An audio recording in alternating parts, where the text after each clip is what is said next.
Hello everyone, I am Mohit and I will teach you physics. So let us start with the topic reflection of light. मैंने PPT के through तुम्हें ये सब करवा दिया था ऑलरेडी, ठीक है, रिफ्लेक्शन ऑफ लाइट, बट कुछ डायग्राम्स हैं जिनको हमें अच्छे से गो थ्रू होना है, ठीक है। आप वहाँ से भी गो थ्रू हो सकते हो, PPT में से, आपकी नोटबुक्स में से भी, बुक्स में से भी, वहाँ से मेरी जो है साउंड आ रही है तो उसको देख के आप अपनी बुक में से भी पढ़ सकते हो। अगर फिर भी किसी को कोई प्रॉब्लम है तो ये लेक्चर उनके लिए है, ठीक है। यहाँ पे सारे केसेस हैं, इस वीडियो में सारे केसेस डिस्कस करूँगा मैं, 6 के 6 केसेस, 10 रिफ्लेक्शन ऑफ लाइट का डायग्राम, ओके। अगर इसमें वहाँ पे किसी को कोई प्रॉब्लम आ रही है तो यहाँ पे वो चीज़ क्लियर हो जाएगी, ठीक है। और जो कॉन्वेक्स के होंगे 2 डायग्राम वो आप PPT से देखिए, okay. So let us start with, ध्यान से समझना। रिफ्लेक्शन ऑफ लाइट क्या होता है मैंने ऑलरेडी डिस्कस किया, नोट्स प्रोवाइड है, PPT में भी डेफिनेशन वगैरह लिखी हुई है, तो आप यहाँ पे सिर्फ सुनोगे। रिफ्लेक्शन ऑफ लाइट क्या होता है? The bouncing back of light in the same medium after striking to the surface. ये एक लाइट है, इंसिडेंट लाइट, जो लाइट रे इंसिडेंट हो रही है सरफेस। ये मेरे पास क्या है? सरफेस। इस सरफेस के ऊपर जो सी लाइट इंसिडेंट होएगी, ये लाइट है, ये इंसिडेंट हो रही है इस सरफेस के ऊपर, तो इसको बोलेंगे हम इंसिडेंट रे। क्या बोलते हैं? Incident ray. इंसिडेंट रे आई सरफेस के ऊपर, स्ट्राइक करी, स्ट्राइक होने के बाद ये रिफ्लेक्ट कर जाती है सेम मीडियम। जब ये क्या है मेरे पास? फर्स्ट मीडियम, मीडियम नंबर 1, ये क्या है मेरे पास? मीडियम नंबर 2, और जो इन दोनों मीडियम को डिवाइड करता है उसको बोलते हैं हम इंटरफेस। उसकी अभी जरूरत नहीं है, वैसे नॉलेज के लिए प्लस 2 में आता है। इंटरफेस क्या करता है? दोनों मीडियम को डिवाइड करता है। हमारा काम क्या है सिर्फ रिफ्लेक्शन ऑफ लाइट में, कि एक incident ray I. Reflection of light क्या होता है? The bouncing back of light radiation when it strikes to the surface. जब वो सरफेस पे स्ट्राइक करती है तो सेम मीडियम में लाइट का क्या कर जाना? बाउंस बैक कर जाना। तो इंसिडेंट रे, जो इंसिडेंट रे क्या होती है? जो आई लाइट। उसके बाद जब वो स्ट्राइक करती है तो वो वही रे क्या बन जाती है? Reflected ray. तो ये क्या हो गई? Reflected ray. सेम मीडियम क्यों का? क्योंकि जिस मीडियम से आएगी उसी मीडियम में वापस, ठीक है। और यहाँ से हम एक परपेंडिकुलर ड्रॉ करते हैं जिसको हम क्या बोलते हैं? नॉर्मल जो है इंसिडेंट रे के साथ जो एंगल बनाता है उसको बोलते हैं एंगल ऑफ इंसिडेंस। क्या बोलते हैं बेटे? Angle of incidence.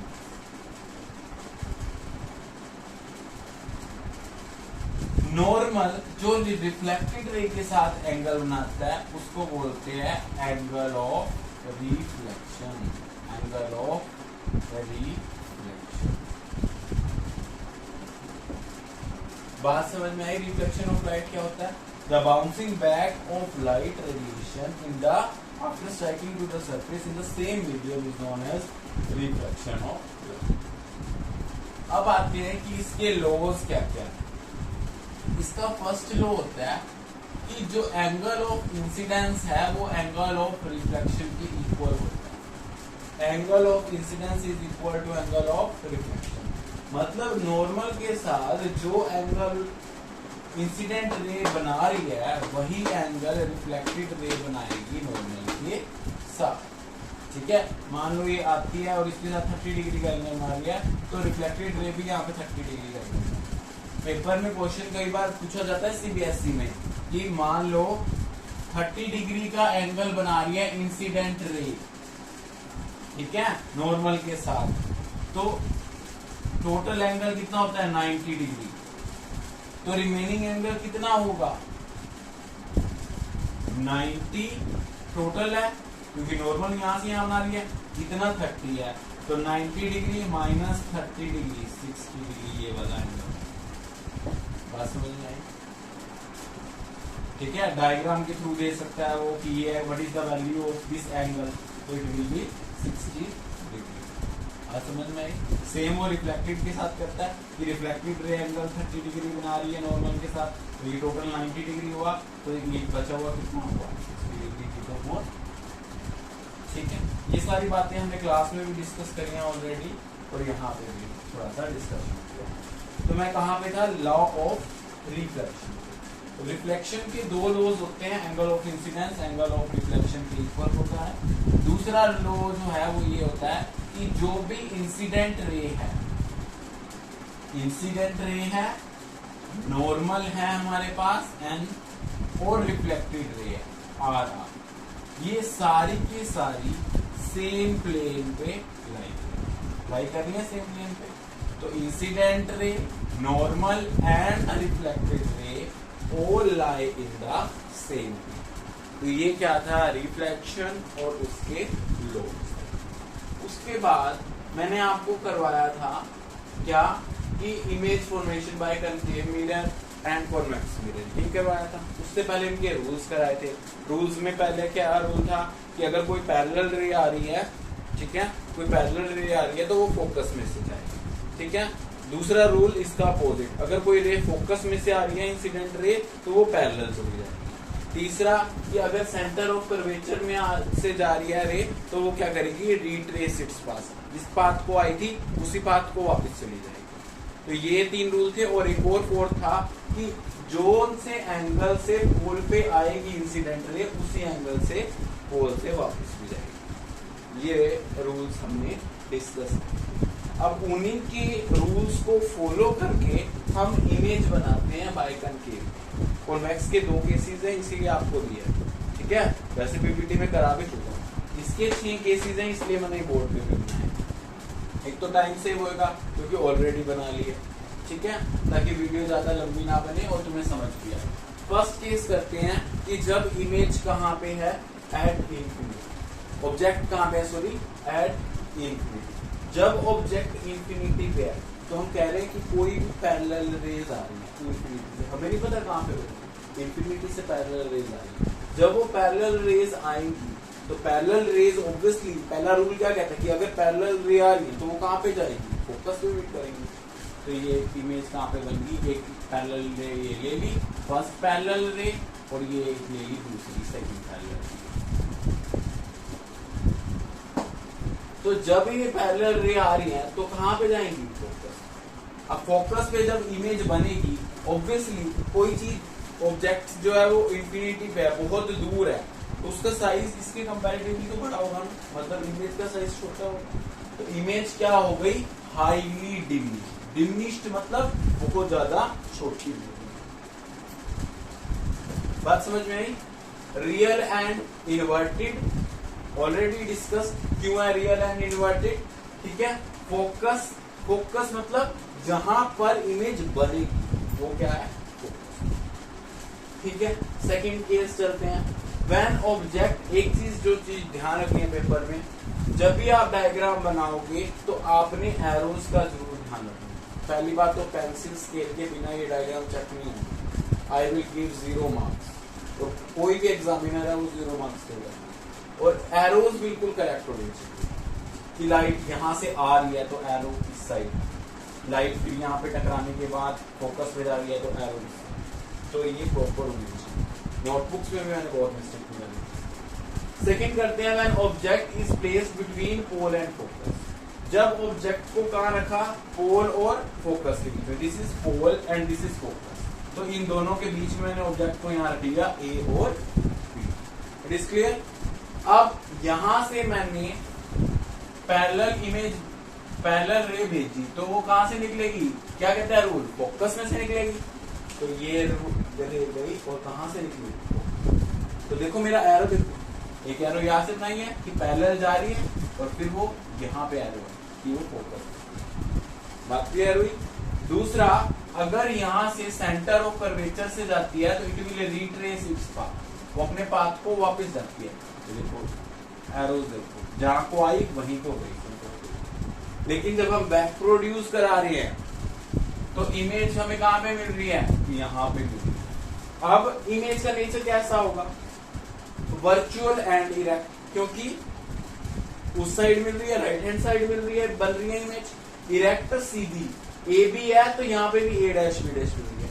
In case में बिल्कुल उल्टी बनती है, ए बी है तो यहाँ पे ए डैश बी डैश, तो इन्वर्टेड होगी ना, लेकिन यहाँ पे ए बी है तो ए डैश बी डैश, तो इरेक्ट होगी। और दूसरी चीज ऑब्जेक्ट का साइज देखो कितना है और इमेज का साइज देखो, तो इमेज का साइज बड़ा मिल रहा है ना मुझे ऑब्जेक्ट के साइज के कंपैरेटिवली, तो मैग्नीफाइड इमेज, मैग्नीफाइड मतलब ऑब्जेक्ट के साइज से इमेज का साइज क्या है, बात समझ में आई। नेक्स्ट केस नंबर 3 कि ऑब्जेक्ट बियॉन्ड सी, ऑब्जेक्ट की पोजीशन क्या कर दिया, सी के पीछे, सी मींस सेंटर। अब यहां से दिस इज सी, अब सी से पीछे रख दिया ऑब्जेक्ट, यहां रख दिया। जब सी से पीछे रखा ए बी ऑब्जेक्ट, तो भाई अगर पैरेलल रे जा रही है तो वो कहां से निकलेगी, अब तुम बताओ। पैरेलल रे जा रही है तो क्या कहता है रूल, वो फोकस से निकलेगी, तो पैरेलल गई तो फोकस में। एक बार रूल्स को गो थ्रू हो, एक दो डायग्राम बनाओ, अपने आप बनेंगे। रे डायग्राम्स कोई मुश्किल नहीं होते, प्रैक्टिस है, प्रैक्टिस जितनी करोगे उतनी अपने आप बनेंगे। भाई पैरेलल रे आ रही है तो वो फोकस में से निकालनी है, इसमें से भी पैरेलल आई फोकस में से निकली, यहाँ पे भी पोजीशन पैरेलल रे आई फोकस में से निकालो, पैरेलल रे आई फोकस में निकालो। सेंटर में से जाएगी तो वो रिट्रेस इट्स पाथ, एक ही लाइन बनेगी। ये सेंटर में से गई तो it will retrace its path, दोनों जहाँ पे इंटरसेक्ट करती वहाँ पे इमेज बन बिटवीन सी एंड। अब इसमें क्या करती है, यहाँ से सेंटर से गई, एरो नहीं लगाया हुआ था, और यहाँ पे भी, ठीक है। तो जहां पर दोनों लाइन इंटरसेक्ट करेगी वहां पर इमेज बनेगी, ठीक है। तो इसकी इमेज कहां पे बनेगी, ए बी, तो ये भी क्या होगी, रियल एंड इनवर्टेड, उल्टी है ना, ये ए बी है तो यहाँ पे ए डैश बी डैश है, तो रियल एंड इनवर्टेड। और क्या होगा, स्मॉल साइज की है ऑब्जेक्ट से, तो रियल एंड इनवर्टेड, डिमिनिश्ड लिख दूं या स्मॉल साइज लिख दूं, एक ही बात है। नेक्स्ट केस कि जब ऑब्जेक्ट को कहां पे रखा है, फोकस, फोकस। एक चीज ध्यान रखना, जब इंफिनिटी से रेज आ रही है, इंफिनिटी पे ऑब्जेक्ट को, तो फोकस पे इमेज है। अब जब ऑब्जेक्ट फोकस पे रख दिया तो इमेज कहां बनेगी, इंफिनिटी पे बनेगी। तो मैंने फोकस पे रख दिया ऑब्जेक्ट, पहली रे गई, ठीक है, पैरेलल जा रही है तो फोकस में से निकलेगी ना, तो पैरेलल गई तो वो फोकस में, ठीक है। दूसरी सेंटर में से भेजोगे, ठीक है। अब सेंटर में से भेजोगे तो ये पैरेलल है, बिल्कुल पैरेलल है, तो मतलब पैरेलल रेस कभी नहीं मीट करती, मैथ में पढ़ा है ना। तो इमेज कहां पे बनेगी, at same real and magnified. क्यों, क्योंकि ऑब्जेक्ट का साइज इतना ले लिया हमने, इंफिनिटी बन रही है तो ऑब्वियसली वो ग्रेटर होगी, तो क्या होगी, मैग्नीफाइड। बात समझ में आई। फिफ्थ केस देखो, object is placed between F and C, focus और सी सेंटर के बीच में जब ऑब्जेक्ट को रखा, यहाँ रख दिया, ये फोकस था मेरे पास, ये सेंटर था, इनके बीच में मैंने क्या रख दिया, ऑब्जेक्ट रख दिया। जब इन दोनों के बीच में मैंने ऑब्जेक्ट रखा तो पैरेलल रे भेजूंगा, तो बताओ, अब तुम बताओ कहां से पास करूंगा, अगर पैरेलल रे भेजूंगा तो, सही बोल रहे हो, फोकस में से, तो पैरेलल रे गई तो इट विल पास थ्रू। दूसरा, अगर फोकस से जाएगी तो वो, तो फोकस से गई तो वो, जहां पे दोनों काटेंगी वहां पे इमेज बनेगी, इंटरसेक्ट करेंगी जहां पे, तो इंटरसेक्ट करिए बियॉन्ड सी, इमेज कहां पे बनी, बियॉन्ड सी, सी के परे है ना। Real and inverted, A B है तो A dash B dash, and magnified, ये ऑब्जेक्ट का साइज देखो इतना सा है और इमेज का साइज कितना बन रहा है, तो क्या आ गया वर्ड, बिल्कुल इजी, प्रैक्टिस जरूर करिए पड़ेगा। इनमें से सिर्फ एक केस रहता है, वो मैं यहाँ पर बनाता हूँ। अब ये जो केस है आप खुद भी बनाओ अपनी नोटबुक्स में वीडियो देख करके, और यहां पर मैं बनाता हूं कि ये पोल है मेरे पास, ये फोकस है, ये सेंटर ऑफ कर्वेचर, ठीक है। एक केस रह गया, ऑब्जेक्ट बिटवीन एफ एंड सी हो गया, इंफिनिटी पे हो गया, पोल और फोकस पे हो गया, सी पे हो गया, ठीक है, इंफिनिटी वाला भी। अब रह गया एट सी, कि जब ऑब्जेक्ट की पोजीशन कहां पे कर दूं, सी पे कर दूं। जब ऑब्जेक्ट की पोजीशन सी पे कर दूंगा तो सी से भी सेम काम से करोगे कि जब पैरेलल आई तो बताओ कहां से पास करोगे, फोकस। ठीक है, जब पैरेलल रे भेजोगे तो वो कहां से पास होगी, फोकस में से। और जब फोकस में से भेजोगे तो वो कहां जाएगी, पैरेलल। जब फोकस में से भेजोगे तो वो कहां जाएगी, पैरेलल। और जहां दोनों रेज काटेंगी, इंटरसेक्ट करेंगी, वहां पे क्या बनेगी, इमेज। ये ए बी था तो ये क्या बनेगी, ए डैश बी डैश। समझ में आया? ये किसका रे डायग्राम है, एट सी का।